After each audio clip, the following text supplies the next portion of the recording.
Welcome to the Orion Sportscast. Here are your hosts, Brandon Waterhouse and Josh Egan.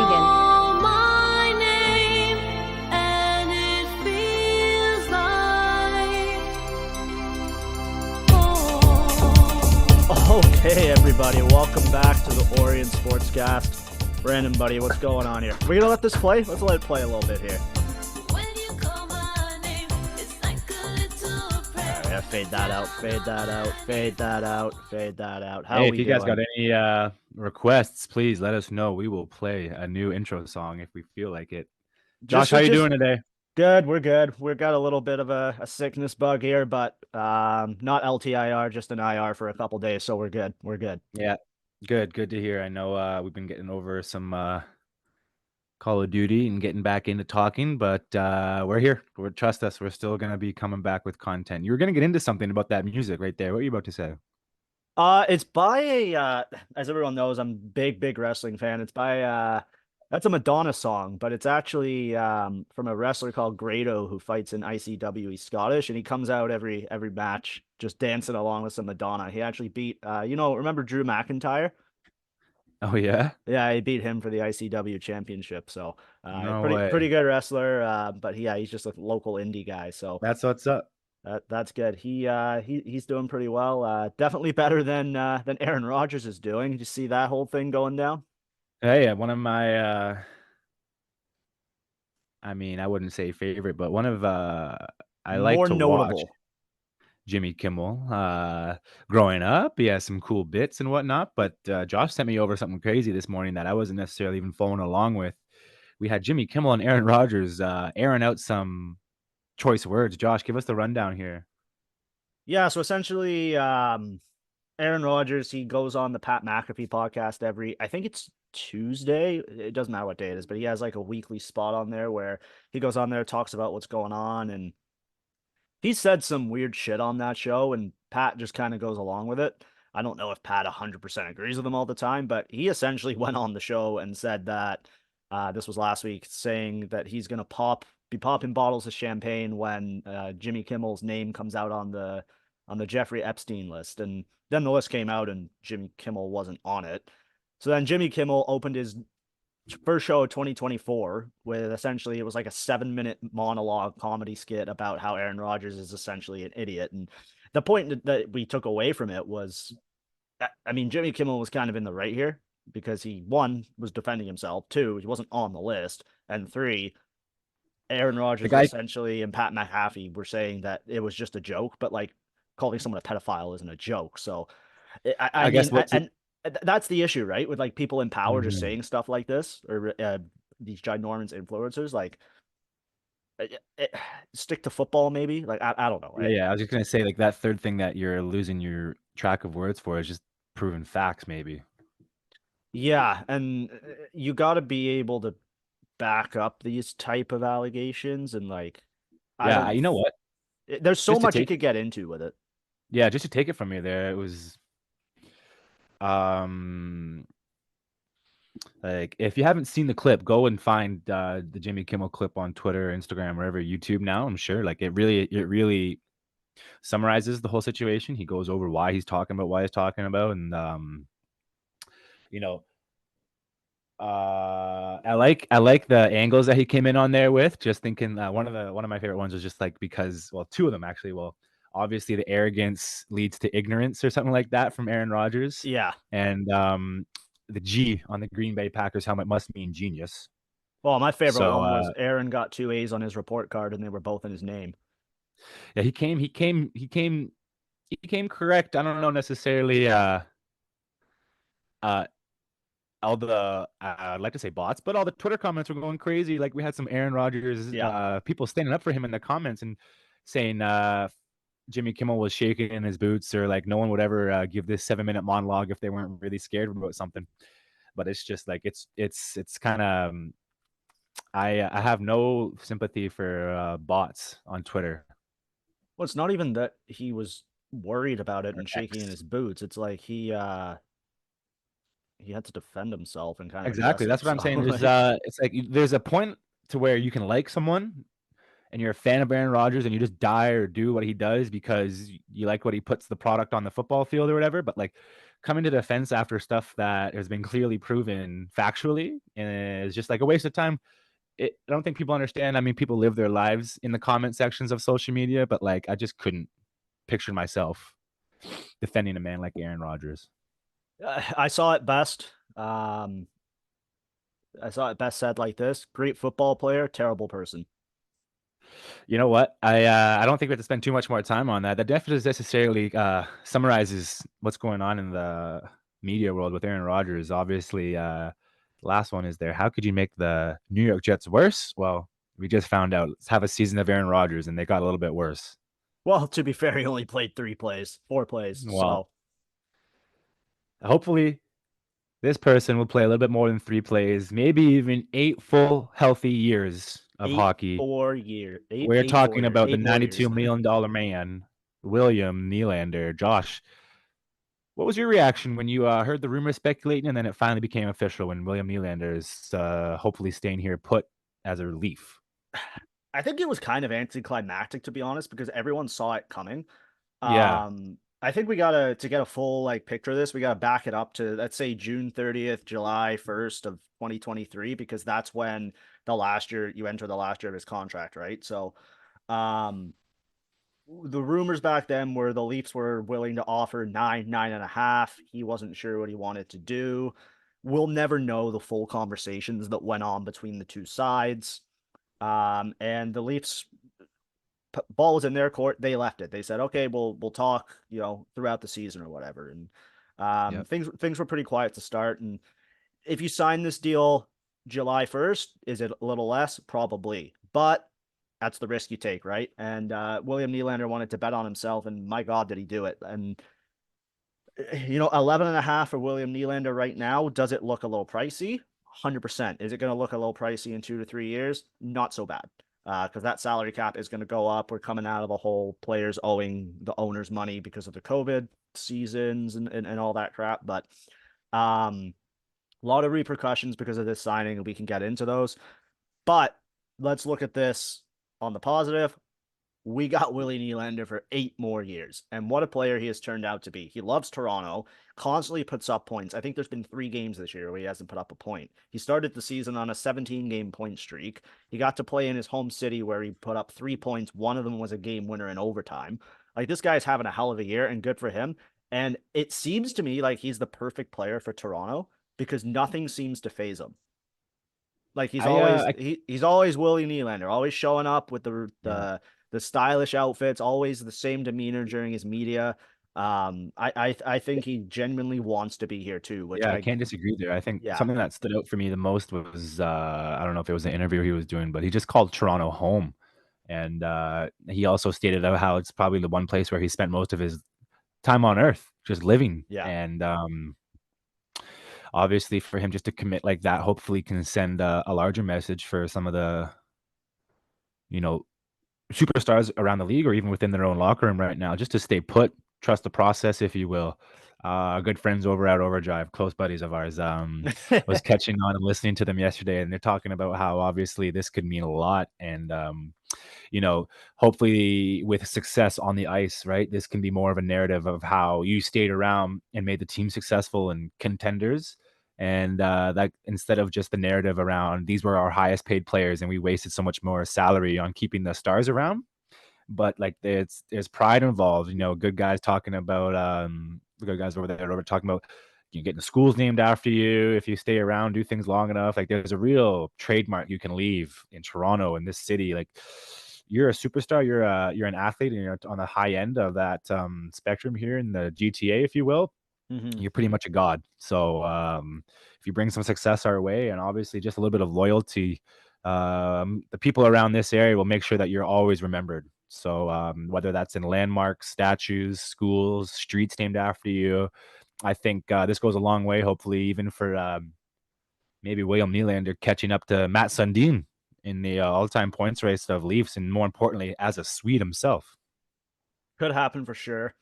Um, it does leave a lot of questions around the Leafs roster though, because and it's kind of a shame we have to look at it like this in the NHL just because of the salary cap. But next Yeah. year, just looking at it for the 2023-2024 season, Sorry, I'm still in last year. It'll be the 2024-2025 season. You got Matthews coming in at 13.25, Tavares at 11. That'll be his last year. Marner at 10.9, also his last year. And then Nylander at 11.5. Bertuzzi will be a UFA, Domi UFA. Kampf and Yarncroc are both still in there. Matthew Nyes will be in his last year of his entry-level ELC. deal, right? So, and then don't forget, we got Riley signed for 7.5 as well. And Martin Jones will be a UFA that may be able to keep him for cheap. Still got to get some goalies. There's a lot of questions to be answered on this roster. I think the number one question that needs to be answered, and I don't think we will know until probably this time next year, who's leaving? You're not bringing all those guys back. And Marner is not going to take a penny less than Matthews. We know how Marner's camp negotiates. We know where Marner stands during negotiations. And John Tavares is a talented player. He's a point-of-game player. Why would he be the one to take a pay cut as well? Is he going to make 11 mil on his next contract? No, probably not. But I see people sign, oh yeah, Tavares will sign for 2 to 3 million for, 4 years. Why would he do that? He could get more from another Says team, who, right? Yeah. Unless he truly loves playing here and he's like, you know what? They gave me that 11.2 for the 7 years to start off with. I'll cut him, a discount here. That would be the first time that's kind of happened in Toronto. But I honestly, I think the guy gone, it's Mitch. I don't see Mitch Marner on this team in 2 years. I haven't even started thinking about that far ahead. Obviously, I think that's one of the bigger debates is between those two right-handed players, Mitch and William Nylander, and to see William Nylander so stuck in the way of wanting to stay here. And now it's a little interesting with the hometown kid coming into question finally, and that's Mitch Marner. So you're right. I'm not sure necessarily how his camp will handle this new situation they find themselves in, trying to display a new contract. Apparently there's stuff already coming out from his, and I don't know. Don't quote me on it. It could be all fake. It could be all just people making shit up. But apparently they're always like, yeah, we're not looking for a penny under what Matthews got for 8 years. It's like, I'm sorry, Mitch. Like, yeah, you're 100-point player, but who are you paying more? The guy that gets you 100 points, let's say, just use round numbers. A good Mitch stat line would be 30 goals, 70 assists. Okay, that's really good, but what about the guy getting 60 goals, 40 assists? Who are you going to pay more? It's an impact thing, I guess. When it comes down to it, you have to really, be in the office or the back behind the scenes of the Leafs organization to know, like, I really will never have an understanding of how this team operates and why they decide to keep and choose players that they do. But there's gonna be a face-to-face in the mirror reality check with someone there, and it's gonna have to be a time where it's either you offer what you're gonna offer to Mitch, or you got to move on. Yeah. Yeah, it'll be interesting to see how they unravel it. What do you think their next move here is? Because Brad Treliving's been pretty open about what he wants to do, and he's done it. He said he wanted to re-sign Matthews, did it. Said he wanted to re-sign Nylander, did it. He's also said that he wants to improve the defense, but he said he wants to do that without giving up a top prospect or the first-round pick. So what's the next domino to fall here? Do we see it soon, or is it going to be kind of like a trade deadline day? March 10th. I'm hoping it has to be a defensive move. Obviously, with protection of assets within that conversation, I'm not necessarily sure what type of defense that'll land us. Obviously, do we have anyone who's still hurt trying to come back as a defense this season? I mean, Muzzin's not going to come back, and John Klingberg isn't going to come back, so Right. no, not really. Yeah. I mean, so here's the thing, right? Are you looking for a defense for this season, or are you looking for someone you could hopefully use in the future too, and that's maybe the a thing. few years beyond this? Like, do you try So, and do a deal that kind of looks similar to the Jake McCabe deal, where you acquire a guy at term with retention, but then you probably got to give up a first-round pick. So I think you got to pick your poison here. Yeah, I don't know what they're going to do here. I think I wish I had more of a understanding on kind of what the Leafs could move, but that's where it falls into your hands. I know you have a good grasp on their talent pool, their scout prospects, or whatever rounds they have to give up in a trade. But obviously, if they're not willing to give up that first round, then I have to start with a first trade somewhere else to go get some more draft capital. Who knows? And all of a sudden, you see something larger unfold. But like, obviously, there's got to be something tipping point here. Like Matthews is on a crazy tear, 36 games, 30 goals, something like that. Yeah, it's And nuts. are you going to capitalize, or are you just going to let? Are you just going to? I think the biggest problem is we always just think something will happen. Something will just happen in their mindset when it comes to March, April, May, or whatever. I think it has to be a huge shift organizationally or player wise, but like there's no actual culture that suggests that when it becomes late season or playoff time, that these guys have a hindrance to be very competent and confident on the ice. It's a lot Mhm. of 50-50 going into the game. Are we going to win? Are we going to lose? Are we going to get 4-1 by Florida, you know? Yeah, and I think like you're just touching on it, like the change of mindset going into April, May hockey. They've kind of chosen their path here. They said we're going to rely on the core four still, which is that the correct decision to do? Time will tell. The last what 7, 8 years have said no, probably not. We saw a Yeah. little light at the end of the tunnel last year when they caught lightning in a bottle. But then they got their asses handed to them in the second round against at the time an inferior Florida team. So um Yeah. I guess we'll see what's going on. We also got some other NHL news though, and this one kind of came out of nowhere. We had a trade between the Anaheim Ducks and the Philadelphia Flyers. You didn't give Now, me a good chance to transition us into this one, but Josh, I don't want to play on your team anymore. You look funny. You got to trade me now. that kind of seems what has happened, and people are getting upset about this. That Cutter Gauthier, I think I'm saying it right, Cutter Gauthier, um, didn't want to play on the Flyers anymore, so he asked for a trade. Now, people are getting upset about that, like, oh, they drafted him, that he should show loyalty to that team. I got one name for you. Eric Lindros. Drafted first overall, didn't want to go to the team that drafted him, got a trade. Why are we pretending that athletes don't have rights to where they want to play? Yeah, the NHL system does seem kind of restrictive to where players can go out of, the OHL college or whatever.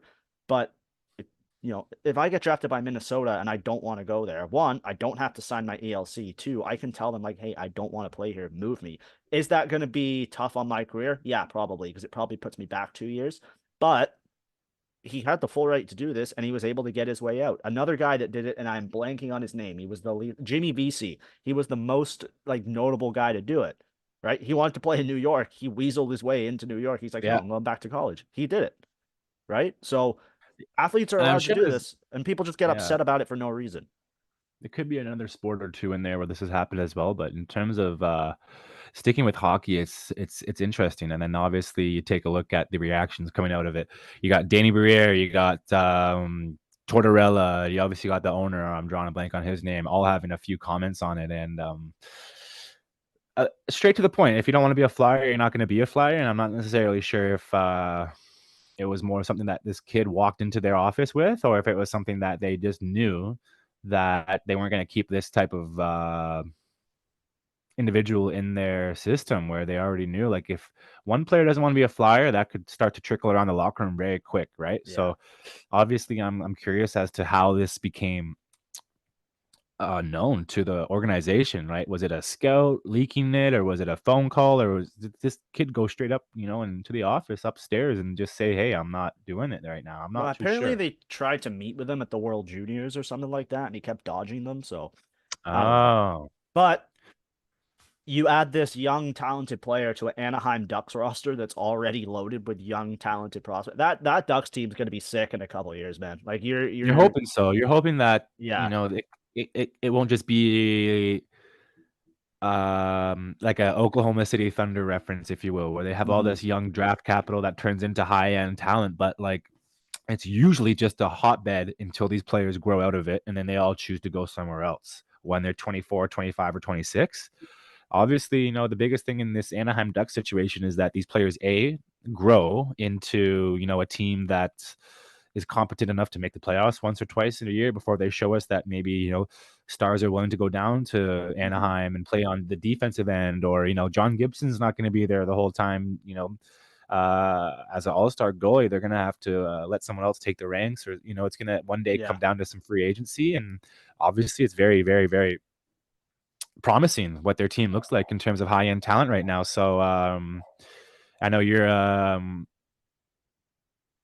50-50 Anaheim Ducks fan here and there, so this is a little good news for you. Yeah, they're always fun to watch. Like I lived in California when they won the cup, so like, and they were my first NHL game. I'll never forget that. Ducks Canucks. That was a great game. Oh wow, Don't remember the score. Don't remember a thing about that day, to be honest. But Solani, I remember yeah, Solani was on the team. Jean Sedin's coming Sebastian down. Jaguar. That was one of my favorite goalies. I had a bunch of hockey cards. Jean-Sebastian Giguère. It was just like something that rolled off the tongue, if you will. It was Yeah, like, he's a good goalie. he was a Um, Leaf for a while. yeah, you had a bunch of legends on that Anaheim Stanley Cup. Niedermeyer. I want to say Pronger, but I could be wrong. I Was think he was a Perry? No, Flyer. Pronger wasn't on that team. Was he? No. He It might was have been. Corey Perry, Ryan Corey Getzlaff, Perry, Ryan Getzlaff. Yeah, there was a bunch of guys on young that guys team. at the time too. So, I mean, when it comes to playoffs, hopefully we're talking about some blue and white. But in terms of another playoffs, we got a bunch of different colors to talk about over in the NFL, Josh. My first comment is I would like to say the fraudulent Philadelphia Eagles. I've joined the conversation with the fraudulent Miami Dolphins, and now we have an exciting game over there in the wild card between the I want to get his name right away, but it's the Baker Mayfield Tampa Bay Buccaneers going into a confidence depleted Philadelphia Eagles. And I know my mom is big on the Eagles for some reason, just because she's got Jason Kelsey listening to his podcast. She's listening to the Kelseys, and she's like up to date on why all the Eagles are playing their starters. And Yeah. obviously it was because just to gain some more rhythm that they've been in a slump. But then I see my highlights. I see the game a little bit, and you got Hurts with a bent finger in the middle of the first quarter, and you Yeah, that got was some other fucking guys going nasty. down right away. Just like those little things that it's just like you knew that was going to happen, and that's football. And here's another thing: is you have the Giants, who have nothing to lose, playing for a win against a divisional rival. Luke Wilson, obviously, I'm dropping a bunch of my friends' names right now, talking about how it's easy to get injured when you have one team or one player going 100%, but you have another team who's going around 0 to 50% because they're trying to save themselves for something. And when you meet and you collide with someone who's going a certain level of intensity, where someone who's not bracing themselves for that intensity, that's where your injuries will come from. And obviously, on top of that, did you see one of those? Just a side note, you see those field conditions down in Las Vegas? Oh, not That great. you could pretty much you were touching concrete underneath the turf there, and it was pretty upsetting just to see that is the condition that some of these people get smacked around, heads and neck whiplashes down on, and that wasn't a pretty sight. But we got the Bills fan right here wearing a shirt. Josh, shape out the NFL playoff picture for us here. First off, I just want to give a big congratulations to the NFL for almost having a perfect final week, because we went into it with the Bills needing some things to happen for them to make or miss the playoffs or the win against the Dolphins. So the way it shaped out was, if the Steelers won and who was the other team? The Jags won. Jaguars? Yeah, then the Bills would have a do or die game against the Dolphins. Steelers won. They beat the Ravens. Not surprising considering the Ravens didn't start their first team. And then the Jags almost won, but Trevor Lawrence choked on 4th and 1 and couldn't get the ball over the line. So is what it is. Um, Jags lose. Bills go into their game going, if they win, they get Pittsburgh at home. If they lose, they have to travel to Miami and have to play the Dolphins again in Miami. So Right. the game still meant something. Everyone played their starters. Bills go in there and slap around the Miami Dolphins, the fraudulent Miami Dolphins, may I put it. So Bills get the Steelers next week. That is a nice matchup for Buffalo at home. I think the Bills take that one pretty easy, although the Steelers have been a little dangerous this year, so let's not put a mortgage on it. Another game we're looking at here, Dolphins Chiefs. Now, Pat Mahomes got off easy here. He still has not played a playoff game that wasn't at home, excluding a Super Bowl. So this game will be in Kansas City. I got the Chiefs winning this one. I think the Dolphins will be bounced. You got the return of Tyreek Hill. He's going to be out for he's coming back to Kansas City after he's going to have some tricks up his sleeve. I know that's going to be an interesting game to see.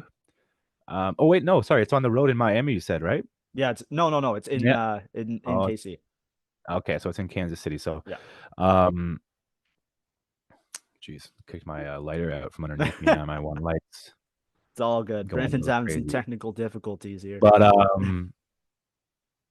in terms of my predictions, I'm hoping for Kansas City to come out on top that day. But what are the rest of our games?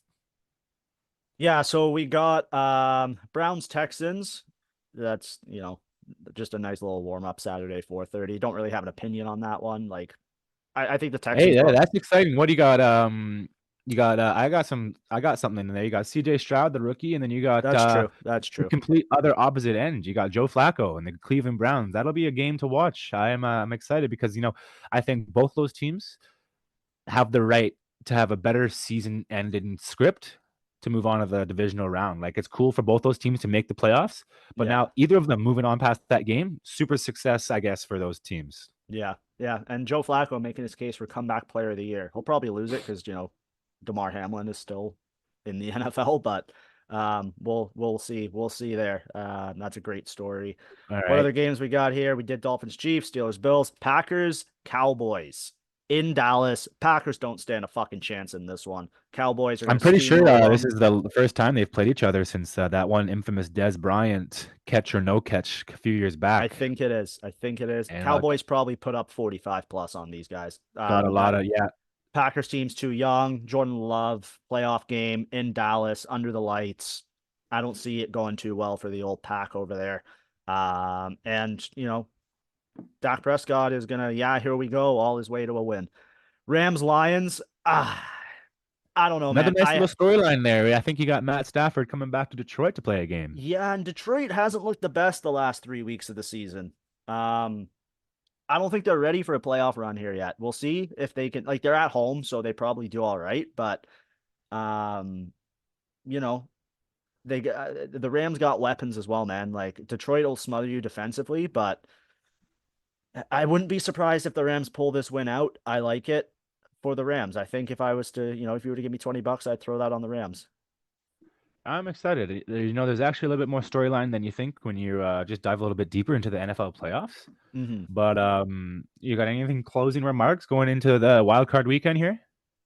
I think we see some upsets. I think the Eagles get bounced, and I think we see. Well, we're going to get an upset in the Dolphins Chiefs game as well. But I got it. I think the Eagles get bounced here. I don't think they make it out of the wild card. I think Baker Mayfield makes his case for Hey, why he's a top tier NFL quarterback. Who's your Super Bowl pick? Now we got the teams. Who are you taking? I told you. First episode back. I still got to stick with it. It's got to be Kansas City. I don't know necessarily it's the easiest route this year, and they don't have the most anticipated run ahead of them, but they don't seem like the favorites in my eyes. But I drew a blank. I'm not going to go run back on it. Josh, I do have to run back on something after you tell me you're an NFL Super Bowl favorite. I still think it's the Cowboys here. I don't think we've seen them at 100% yet. This guy's wearing a Bills shirt. I gotta call it how I see it. I think it's the Cowboys here. I also like. I'd love to say the Bills too, because this is one of those years I was telling you maybe on call or something like that over the phone earlier, a couple of days ago even. Like this is the type of year the Bills they hide in the little in the seaweed of a shitty season, if you will, throughout the bumpy parts of their ride, and they're usually not good through the past 3 or 4 years when they've been expected to win the Super Bowl right off the hop. And they still managed to find themselves in a very favorable situation against Pittsburgh at home in the wild card. And I think if they catch at the right time, there's no excuses for the Buffalo Bills not to be a favorite this year included. Mm-hmm. But hey, I got to draw back one statement. I don't think the Memphis Grizzlies of the NBA are going to be making the playoffs, unfortunately. One of my favorite players, John Morant, comes back. Electric sparks throughout the whole league. Dunks on Wembanyama. Yesterday, we find out this guy has to have shoulder surgery. Josh, what was your initial reaction? I know this is definitely more guided towards me, but I'll tell you how I feel after I get someone like yours input here. I kind of saw it, went, oh, wow, what a tough year for this guy, because he had that 25-game suspension for outside factors. Came back, seemed to look pretty good. Grizzlies were rolling a little bit. I think they went, 5-0 to start with him, and then, they were pushing. They had me thinking that they would get into the last little 10th to 8th play-in spot. Yeah, but going in the right direction, and then it's unfortunate. It just seemed to come out of nowhere. I'll take it. I have left that page blank because I haven't even dived into if that was in-game injury or a practice injury or at-home injury. I still have to figure out where that came from, if that was something that was lingering for a few months or even, but it seemingly came out of nowhere, and I didn't see any play related to it. Usually when you get a highlight on social media like that, they'll show a clip of him getting hurt, and I couldn't see that, and it's surgery more importantly, and so it's interesting. It would have been a big storyline for him to come back and even just show off his amazing skills and keep them in 11th to 10th area. Even if they didn't make the play in, I get it. It's still a different turnaround, but like obviously coming off a 25 game suspension as is, showing that glimmer of hope and then going out like this. It's unfortunate. Obviously, it could be worse injuries for someone like him. He's a bouncy athletic player, right? You're fortunate that it's not nothing to do with his Achilles, his MCL, ACL, knees, legs, hips, whatever. A shoulder injury is not necessarily any better than any injury, but I think it's something that definitely something that he can shake off and get over and recover from, I hope. So, shout out to another one of the uprising players last night that we hope can get better soon is Tyrese Halliburton goes out with a sliding foot and he tears his hamstring last night. And that's not necessarily something you want to see when he's having such a highlighted season here. That could be followed up by the Pacers making a serious run. And you saw that with the in-season tournament. And, hopefully all the right storylines can still be in play due to good health for everyone in the NBA moving forward. Yeah, for sure. We're definitely seeing, I think, just across all sports, a lot more injuries this year, which is never fun. You always want to see teams at full strength. So yeah, hopefully these guys are able to come back healthy and let's just finish off on the NBA real quick. We had a little episode error that we couldn't figure out, but last time we were talking, we almost were going to mention that the new look Raptors, we haven't necessarily talked about them since we've been on. They almost had their little dinner party with their head coach over in Sacramento, but lost. Obviously, if you've been following the Raptors, if they get 3 wins, I think Darko was going to take them out for a good old dinner, and we didn't necessarily have the chance to release that episode where we were clowning that idea, but they still had that chance. And there's no Chuck E. Cheese this week, at least for the Raptors, but they play again tonight, I believe, or they played last night. And they're looking I think they play tonight. They're looking efficient. They're looking young. They're looking like RJ Barrett just had 37. It's a season high. I was still talking about how I think Emmanuel Quickley was one of the wins of that trade, but now it's just like I think we're really, and we also had a draft pick out of that trade too. So it's going to be a high end draft pick too, because it's like early second round, and those are always good basketball players. I wouldn't say it was like a mega trade they needed, but I think it was the shakeup they needed because they look refreshed. It was in so many different ways. Just like not only the players that came, but like the pride, the country pride, the Canadian pride. Putting on the Raptors jersey has more meaning for someone like RJ Barrett. And then all of a sudden, if that guy's gonna put a little bit more effort into it, then it's just like you guys are missing out if you're not hopping on his energy, like in the locker room, and you can see it.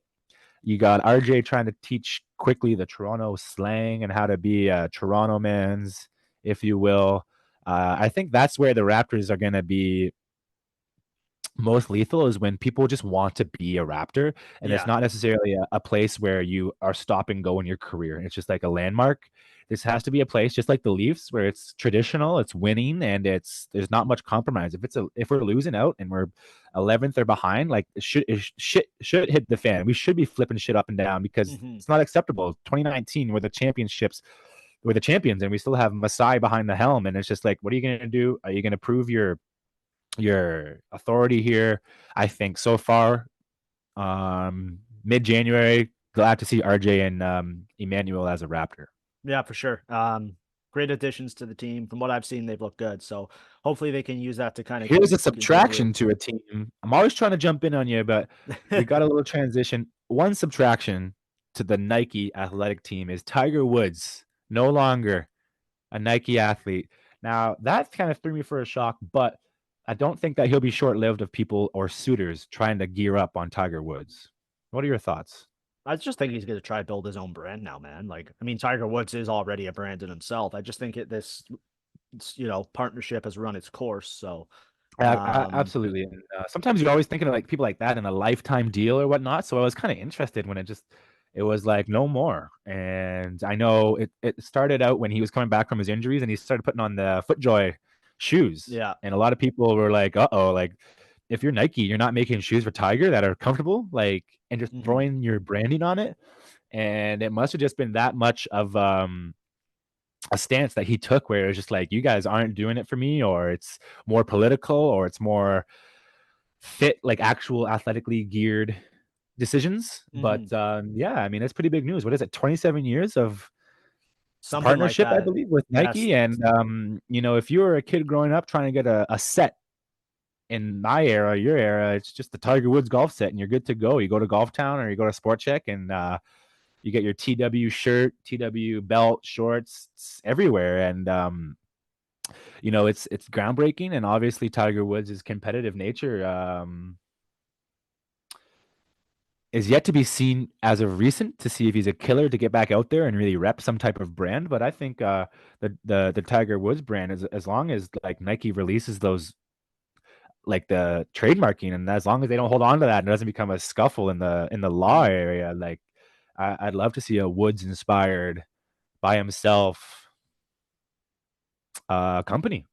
Yeah, I think he'll definitely do something like that. He does have his own like clothing line and stuff already, so I just think Right. it had run its course. You know how things tend to just kind of fizzle out or whatever. He's not playing as much now either. And it seemed pretty, you know, a healthy end to the relationship. Like they did one last post where they just said Tiger, it was a hell of a round, Tiger, or something like that. So Sad, actually um very sad. but definitely one of the if not the biggest deals in sports history between him and Knight One coming of to an them. end there. So like I Yeah, remember just when you and I were at school at Humber for sports management, like we studied that relationship between yeah, the two. and just not only like the guarantee, just the money generated, you know what I mean, around the world just because of his affiliation with Nike. Yeah, for sure, for sure. All right, you got Well, anything else here, buddy? you know, I could go off on a lot of tangents. You know, today we what do we got cooking up for us tonight? We got a home and home with the Leafs tonight, back against the Sharks. Yeah, Looking forward to Sharks are the on. wild card weekend here in football. I'm excited to see Kawhi Leonard return, and I think he played in back-to-backs last night and Sunday night. The Clippers are on a roll. I'm always looking forward to seeing that team is successful, and you got LeBron James over the weekend just baptizing Paul George with a poster dunk at 39 years old. One of the most incredible dunks already of the new year, if you will. So 2024 dunk candidate already. You got a bunch of funny reactions in that picture of James Harden, super surprised. Um, you know, for me, I know I was gonna mention it in the football segment, but it's we got some Bill Belichick Future leaving coach of again. the Are we Chargers. Yeah, we didn't even talk about that because that episode got scrapped last Friday. But just like it went along with the Tiger Woods era, like in terms of how long and how loyal. You Yeah. know, you think about one person and another person. You think about Belichick and the Patriots, and so you know, he seems to be at least able to answer questions and whatnot, and live up to the Belichick name still, which just means like his energy hasn't died down. It doesn't look like his passion's died down. Obviously, Still loves I think football. it's time for a culture change, and I don't think the people in New England are too happy about that. But if I was a New England fan, what are you holding on to? Yeah. And you got to accept the fact that the guy coming to replace Bill Belichick is not going to be Bill Belichick. So you're just going to have to deal with that. Yeah, and you know, I'm excited to see any offseason moves that my New York Giants can make, and hopefully, I'm still talking about Saquon Barkley as a G-man next season, because that's one of the biggest things that we need for success. But if we're going to go into a big rebuilding stage again, I might have to be flipping up on my NFL teams come this time next year. So Become a I'll be Jets doing some fan. research. Yeah. I like the B of the Bengals. B for Brandon, B for Bengals. I can get behind that. Cincinnati. Nice Speaking of town. things I can't get behind, though, I'm not a big person of the Facebook group world and making sure that I'm in all these fan articles. But Josh has got some interesting news he's dug up for us and some stories. And Josh is always circulating in the realms of social media, and he's always going to give us some fun insider information. Josh, share with us your special scoop. So it's not really a special scoop. I'm part of this Facebook group on Twitter called Leafs Nation, 78.8K members. And people post their opinions in here. We've got, I think I'm going to leave names out of this, probably for the best. But this one guy here, has Marner commented yet on Willie's richest Leafs contract ever? It's hilarious. It's just people going off, and I'm trying to find this one post here. Is it invite only? It is invite only, I think, or you have to be So accepted. you got to talk to the man upstairs. But it's just people being upset, angry all the time. So here we go. So here's the post. You know, paying $47 million for 4 forwards isn't ideal for any team. No defense and no goaltending. Good job, Leafs. You fucked up. I believe this is a group for Leafs fans. Judging by your pick, you are a troll. And it's just like people going on here. Here's this one. Well, as much as I like our core four, they are here to get paid, not win. I don't blame the players, as this was their dream to make the big money. I blame Dubas for this in the first place. Best teams are those who get club-friendly contracts from their players so they can have a balanced team. It is hard for the Leafs being in the same division as Tampa, Florida, and Boston. The state of Florida has no tax and can afford to pay their players a little less, freeing up more cap space. And Boston is just that good to be able to pay them less. It doesn't even make sense. What are your thoughts on that? I just think people don't think before they type. And people predicting, what's number 16 gonna want? $14.5 million on his next deal. It's like these Facebook groups, if you can find one just for entertainment, get in there. I read this one. I can't find the quote on it right now. But it was something along the lines with, I would trade 3 of our top 5. So the top 5 being Riley, Matthews, Marner, Tavares, Nylander. This guy wanted to keep Tavares and Marner because apparently they're the only ones who score and play defense. I still like a lot of things that Willie's done, but defense is never the first term that comes to mind when it comes to Nylander. No, but you're gonna keep. I don't know. I just like, I never post or comment or respond to any of these. It's just entertaining for me to see. Yeah, you know what? And I think that's important. Is if there's not even a slow news cycle for us. It's just like people in the area. Like we could. The problem is we could be driving our car on the same highway as these people, getting Tim Hortons from the same store as these people, and they just have such jaded opinions on what's real and what's not, and how hockey works and how hockey doesn't work. I think it's beautiful to have a lot of varying opinions as well, as to be able for us not to say that we have the best or the right opinion, but we'll take into consideration what we know, what we've been through, and what we've seen with our eyes. And we like to talk about a lot of structural stats too. So I like to think our opinions are very scientifically based, but it's always nice to see someone who just goes off freelancing. For sure, for sure. Like my dad said, there's a lot of angry uncles right now with the Leafs contract signing of William Nylander. Well, there you go. I mean, Bob's your uncle over here, so we'll see how the future. I would God keep on saying the future, but these guys are in the middle of their prime now, and so we're looking for results soon. We are. All right, are we done here? Reluctantly, this will leave us eager to come back for more, and we will talk to you guys very soon. We'll wrap up, our episode here today. You got any last things to mention? Just make sure you like, comment, subscribe, follow us wherever you can, and we will see you